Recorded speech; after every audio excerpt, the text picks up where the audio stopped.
There was a vigil for Scurlock on June 5th. More than 100 people were in attendance to remember Juju. A mural was painted on the side of the building near 26th and Camden.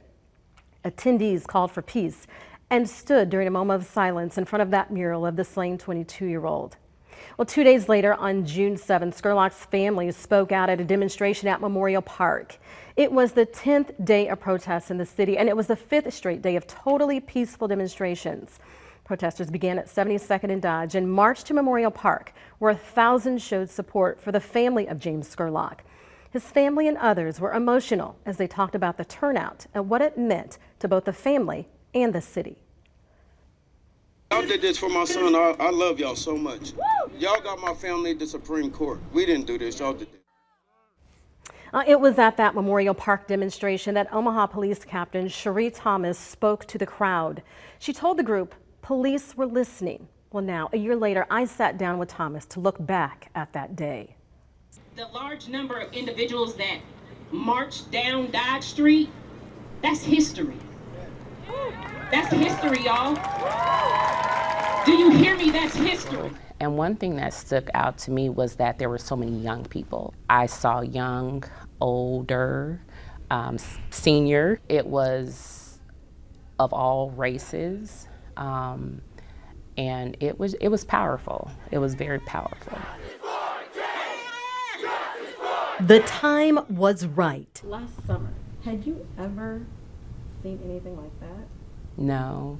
Thomas says the community was hurting, first by the death of George Floyd. Of course, it wasn't the first incident that happened where a black man was, killed by the police, but this one just kind of hit differently because I felt like I watched someone die. Then the deadly shooting of James Scurlock. Mr. Scurlock's family was grieving, and then I think just community members just grieving as a whole, just trying to understand. So many emotions in a short time. It brought thousands together to march peacefully for justice. I actually marched with everyone from 72nd and Dodge. I needed to be there and a part of it. Praying for the right message. I asked, God to guide me and to give me the words. She told the crowd about 4 C's. Communication is not just me talking to you, but I need to listen as well. And so when I say we hear you, we're listening. Communication, connection, collaboration. I remember me saying is about the community, and in community, in that word is unity. And so for us to unite, for us to come together, for us to do better, for us to be better. And I still believe that. And change. What do you think needs to be changed? And how can we change? How can we do better? Every day we can do something to strive to be better. Since that march, Lieutenant Thomas was promoted to captain, the only African-American captain with the Omaha Police Department. And when I got promoted too, I said, this is not just about me. This is about us. This is good for our community. And explain why. And because representation matters.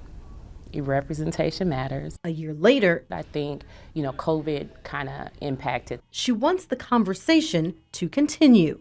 I think we need to listen to the concerns of, people that are not happy with the police and to hear them out and to see what perspective they have and to try to work together and how can we improve. Because for her, a relationship with the community matters. That's a large part of policing, is building relationships and working together.